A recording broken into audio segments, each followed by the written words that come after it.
하나님 말씀 마태복음 26장 26절부터 30절 말씀입니다. 마태복음 26장 26절부터 30절입니다. 그들이 먹을 때에 예수께서 떡을 가지사 축복하시고 떼어 제자들에게 주시며 이르시되 받아서 먹으라 이것은 내 몸이니라 하시고 또 잔을 가지사 감사 기도하시고 그들에게 주시며 이르시되 너희가 다 이것을 마시라 이것은 죄 사함을 얻게 하려고 많은 사람을 위하여 흘리는 바 나의 피 곧 언약의 피니라. 그러나 너희에게 이르노니 내가 포도나무에서 난 것을 이제부터 내 아버지의 나라에서 새 것으로 너희와 함께 마시는 날까지 마시지 아니하리라 하시니라. 이에 그들이 찬미하고 감람산으로 나아가니라. 아멘. 예수님께서 십자가에 돌아가시기 전 마지막으로 나누었던 이 식사는 일반적인 저녁 식사가 아니라 유월절 음식을 나누는 특별한 식사였다라고 지난 시간에 함께 말씀을 드렸습니다. 그 차려진 그 음식의 특별함은 차려진 음식에서뿐만이 아니라 음식을 먹는 과정에서도 특별함을 가지고 있었습니다.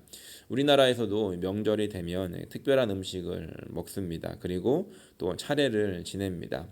저는 예수님을 믿는 가정에서 자라나서 집에서 차례를 지내는 것을 본 적이 없어서 그런 경험이 없었는데 군대에 있었을 때 명절이 되면 그런 순서를 갖는 것을 보게 되었습니다.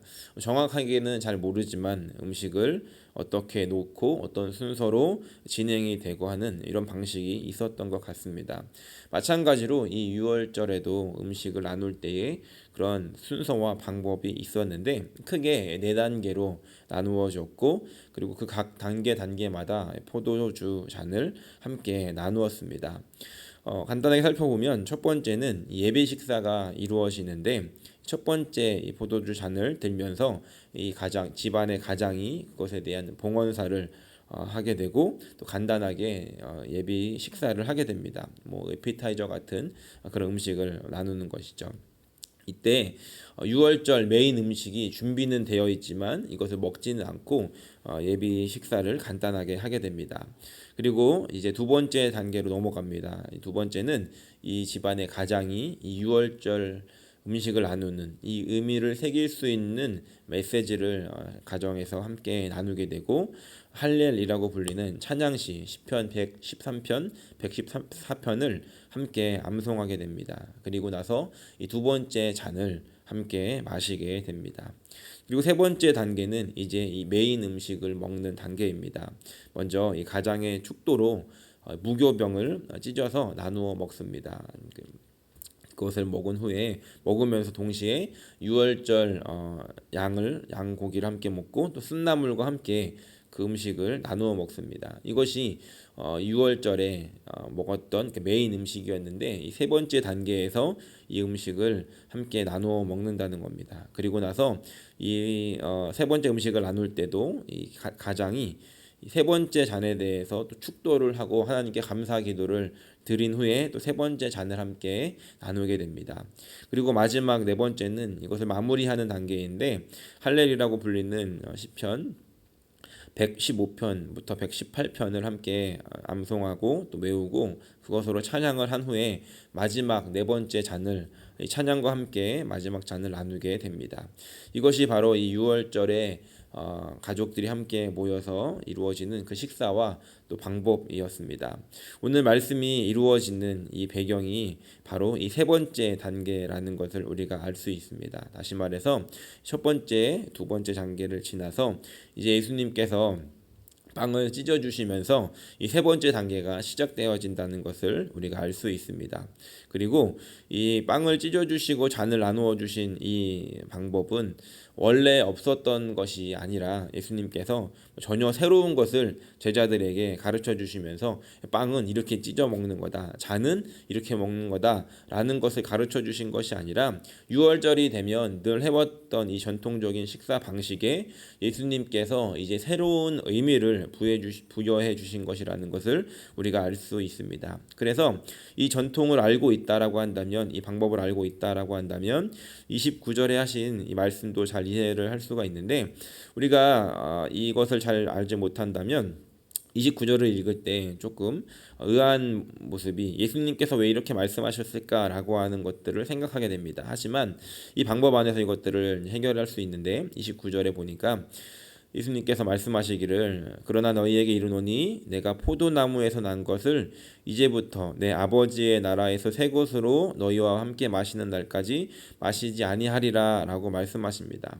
이제 이 포도나무에서 난 것, 이 포도주를 아버지의 나라에서 새 것으로 너희와 함께 마시는 날까지 마시지 않겠다라고 말씀하셨다는 겁니다. 이것은 내가 앞으로는 포도주를 절대 먹지 않을 거야 라고 하는 어떤 단순한 결의가 아니라 이 유월절 잔치를 끝내는 유월절 잔치의 마지막을 알리는 이 네 번째 잔을 내가 오늘 이 자리에서는 마시지 않겠다라고 말씀하신다는 겁니다. 이 잔치가 더 이상 여기서 끝이 아니라는 것이죠. 이 잔치가 끝나는 것은 이제 아버지의 나라에서 새 것으로 너희와 함께 마시는 날, 다시 말해서 예수님께서 이제 이 모든 일들을 이루어 주시고 다시 재림하셔서 오시는 그날, 진정한 잔치가 이루어지는 그날, 그때를 위해서 이 마지막 잔을 남겨놓고 그때 너희와 함께 마시겠다라고 말씀하셨다는 겁니다. 이 제자들에게 이 말씀을 하실 때 제자들은 어떠한 마음이셨겠습니까? 이 마지막 잔을 함께 마셔야 이 잔치가 끝나는 것인데, 이 식사가 끝나는 것인데 예수님께서 그 잔을 멈추신 후에 내가 이 마지막 잔은 그때 너희와 함께 마실 테니 이제부터 너희들이 이것들을 잘 기억하여라 라고 이들에게 의미를 되새겨 주셨다는 것입니다. 그리고 이 마지막 잔은 멈춰 놓은 채 마시지 않은 채 시편을 함께 암송하고 찬송하고 식사가 마쳐지게 됩니다. 그래서 30절에 이에 그들이 찬미하고 감람산으로 가니라 라고 기록을 하고 있다는 것입니다. 그렇다면 예수님께서 이제 이 식사를 통해서 이 6월절 만찬을 통해서 우리들에게 어떠한 새로운 의미를 주시고 또 그것을 기억하고 기념하게 하셨는가 하는 것을 우리가 생각해 보려고 합니다. 먼저 이 6월절 식사를 통해서 기억하고자 하셨던 것은, 이것을 기억나게 하시고자 하셨던 것은, 그리고 다른 날이 아니라 이 6월절이어야 했던 이유는, 가장 큰 이유는 이 6월절 음식이, 이 6월절이라고 하는 것이 이 애굽의 압제로부터 해방되는 것을 기념하면서 이 6월절을 명절로 이들이 지키면서 우리가 그곳에서부터 해방되고 그때 하나님께서 우리를 해방시키셔서 구원하셨다라고 하는 것을 이들이 기억하는 것이라고 한다면, 이제 이 주님께서 이 의미를 부여하신 이 만찬은 이제 예수님의 이 죽으심을 통해서 우리가 이 죄로부터, 죄의 속박으로부터 해방되는 것을 기념하고 기억할 수 있게 하시기 위함이었다는 것입니다. 그래서 우리가 성찬을 나눌 때 가장 중요하게 여겨야 하는 것이 바로 우리를 그 죄의 속박으로부터 구원해 내시기 위해서 예수님께서 일들을 하셨다라고 하는 것을 기억하는 것이 가장 중요한 것입니다. 이제 첫 번째로 예수님께서 먼저 떡을 가지고 축복하시고 나누어 주시며 이것이 내 몸이다라고 이렇게 말씀을 하십니다. 이것은 예수님께서 이제 십자가에서 이 몸이 찢겨 돌아가시게 될 것을 상징하기도 하겠지만, 더 중요한 것은 예수님께서 요한복음에 보면 말씀하셨던 예수님 자신이 바로 생명의 떡이다라고 하는 것을 다시 한번 기억하게 하시는 메시지였다는 것입니다. 요한복음 6장에 보면 본인을 생명의 떡이다라고 말씀을 하시는데, 이 떡에 대한 비유를 말씀하시면서 이들의 조상들은 광야에서 하늘에서 내려주신 만나를 먹게 되었지만 이 만나가 이들을 영원히 살리지 못하고 죽게 되었지만, 51절 말씀을 보니까 나는 하늘에서 내려온 살아있는 떡이니 사람이 이 떡을 먹으면 영생하리라. 내가 줄 떡은 곧 세상의 생명을 위한 내 살이니라 라고 말씀하십니다. 이제 하늘로부터 내려오는 이 떡, 나의 몸은 나를 먹으면 너희들이 영생할 것이고 생명을 위한 내 살이다라고 예수님께서 이미 말씀하신 적이 있었다는 것입니다. 그래서 우리가 성찬을 나눌 때마다 기억해야 하는 것이 있다라고 한다면 예수님께서 나의 생명을 살리시는 분이라는 것을 기억해야 한다는 것입니다. 나의 육신은 죄로 인해서 죽을 수밖에 없었는데 예수님께서 내 안에 계심으로 말미암아 내가 그 죄에 대해서 죽고 예수님과 함께 사는 존재가 되었다라는 것이죠. 예수님을 믿는다는 것은 어떤 것인지 또 생각해 볼 수 있습니다. 그것은 바로 오늘 말씀에서 볼 수 있듯이 그분을 먹는 것이라는 겁니다. 말이 조금 이상하게 들릴 수 있겠지만 예수님을 믿는다는 것이 바로 그 예수님을 먹는다는 것인데, 그것은 무엇이냐면 예수님께서 내 안에 들어와서 내 안에 사시게 해야 한다는 것입니다. 건강한 음식을 차려놓고 많은 음식을 차려놓고 그 음식을 보면서 저걸 먹으면 나에게 에너지가 생기고 저걸 먹으면 내가 건강해질 거야 라고 하는 것을 아는 것은 하나도 중요하지 않습니다. 왜냐하면 그것을 아는 것으로 끝나는 것이 아니라 그 음식을 먹을 때만이 비로소 내 안에 소화가 되고 나에게 에너지를 만들어내며 나를 건강하게 만들기 때문입니다.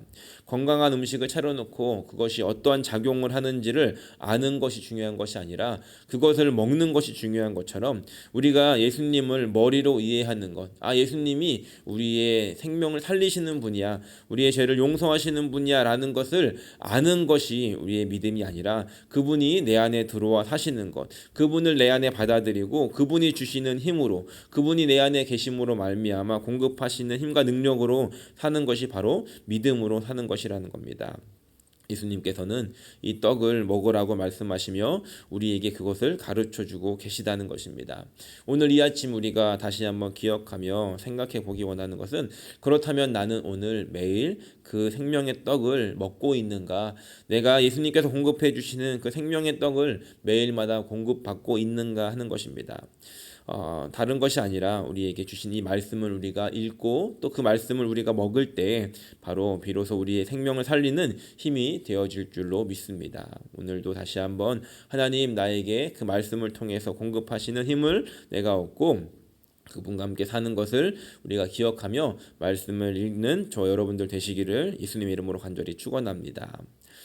또 두 번째로는 잔을 가지사 감사기도 하시고 주시면 이렇게 말씀하십니다. 이것은 죄 사함을 얻게 하려고 많은 사람을 위하여 흘리는 바 나의 피 곧 언약의 피니라 라고 말씀하십니다. 우리가 집중해야 하는 것은 이 잔을 말씀하시며 죄 사함을 얻게 하기 위해서 흘리는 피라고 말씀하시고 또 언약의 피다라고 말씀하고 계시다는 것입니다. 잔을 마실 때마다 예수님께서 무엇을 하셨는지를 기억해야 한다는 것이죠. 예수님께서 십자가에서 흘리신 그 피는 우리의 죄를 씻어주시는 피였는데, 마찬가지로 이것을 마시라고 하시는 것도 그 보혈만이, 예수님의 흘리신 그 피만이 나를 죄에서 씻어줄 수 있는 유일한 방법이기 때문에 그렇게 말씀하셨다는 것입니다. 또한 출애굽기 24장을 보면 모세가 이 백성들을 모아놓고 이 소를 잡아서 그 피의 절반을 제단에 뿌리고 그 절반은 이 하나님의 말씀을 읽은 언약서를 읽은 후에 이 백성들에게 뿌리면서 이것은 모든 말씀에 대하여 너희와 세우신 언약의 피라고 말하는 장면을 기록하고 있습니다. 예수님께서는 이것을 기억하셨던 것 같습니다. 그러면서 이 피가 예전에는 이 언약을 세웠던 이 모세와의 그 피였다라고 한다면, 이제 예수님께서 흘리시는 이 피는, 이 보혈은 우리에게 새로운 언약을 주시고 새로운 언약을 시작하시는 그런 피다라고 우리에게 말씀하고 있다는 것입니다. 그리고 예레미야 31장 33절에 보면, 그러나 그날 후에 내가 이스라엘 집과 맺을 언약은 이러하니 곧 내가 나의 법을 그들 속에 두며 그들의 마음에 기록하여 나는 그들의 하나님이 되고 그들은 내 백성이 될 것이다. 여호와의 말씀이니라 라고 기록하고 있습니다. 그날 후라고 하는 것은 이제 예수님께서 오셔서 하실 일들을 말씀합니다. 그리고 그때 예수님의 보혈로 말미암아 새로 맺게 된 이 언약은 하나님의 법을 그들 속에, 그 피를 함께 나누는 그들의 마음 속에 있는, 그들의 마음에 두고 그들의 마음에 기록하여서 이제 하나님은 그들의 하나님이 되고 그들은 나의 백성이 될 것이다 라고 말씀하셨다는 것입니다. 예수님께서 흘리신 이 보혈로 말미암아 우리의 죄가 씻어지게 되고 또 우리는 그것으로 말미암아 이제 새로운 하나님의 나라의 백성이 되어질 수 있게 되었다는 것이죠. 그것을 통해서 이제 우리는 더 이상의 제사가 필요 없게 필요 없고 예수님께서 나의 죄를 지시고 나의 죄를 대신에 대속 제물이 되셨고 그 언약을 체결하는 피를 흘리셨고 그것을 통해 우리와 하나님과 새로운 언약을 맺는 화목하게 하시는 그런 일들을 감당하게 하셨다는 것입니다. 예수님께서 오늘 이 성만찬을 통해서 이 식사를 통해서 우리에게 이런 새로운 의미를 기억하게 하시고 제자들에게 가르쳐 주셨다는 것입니다. 그래서 우리는 이 만찬을 성찬이라고 부르게 되었습니다. 코로나로 인해서 우리가 성찬식을 못한 지 꽤 오래됐습니다. 가만히 생각해 보니까 한 1년 반 정도 된 것 같습니다. 저희 교회는 이 포도주를 직접 우리 권사님들께서 담그십니다. 제가 그 포도주가 되게 특별하길래 확인을 해보니까 직접 손으로 담그셨던 그런 포도주였고 또 저희 교회는 또 그 떡을 만들 때도 우리 권사님들께서 직접 그것을 쪄서 떡을 만드시는 그런 모습들을 본 적이 있었습니다. 그런데 굉장히 오래전의 기억으로 남아 있는 것 같습니다. 그때 재작년에 담그신 그 포도주가 잘 익어가고 있는 것 같습니다. 아주 많이 익었겠죠. 비록 우리가 그 성찬을 나눌 수는 없게 되었습니다. 또 락다운이 더 길어지면서 언제 우리가 이 성찬을 할 수 있을까 하는 생각이 들게 됩니다. 저희 교회는 매달 한 번씩 했기 때문에 어떻게 보면 그 시간들이 매번 반복되는 것이었지만 이제는 우리가 그것이 우리에게 얼마나 소중한 일이었는지를 다시 한번 기억하고 생각해 보게 됩니다. 비록 우리가 이제 이 성찬식은 교회에서 나누는 것이 많은 제약들을 갖게 되었고 아주 오랜 시간이 지나게 되었지만 다시 한번 우리가 이 성찬식을 기억하면서 예수님께서 하셨던 일들이 무엇이었는지를 생각해보고 또 우리의 가정에서 음식을 먹을 때 이 음식만 먹는 것이 아니라 예수님의 말씀을 다시 한번 기억하고 오늘도 나의 생명을 살리시는 예수님의 몸과 또 나의 죄를 씻기시는 예수님의 보혈을 기억하며 다시 한번 감사함으로 나아갈 수 있는 복된 하루가 되시는 저 여러분들이 되시기를 예수님의 이름으로 간절히 축원합니다.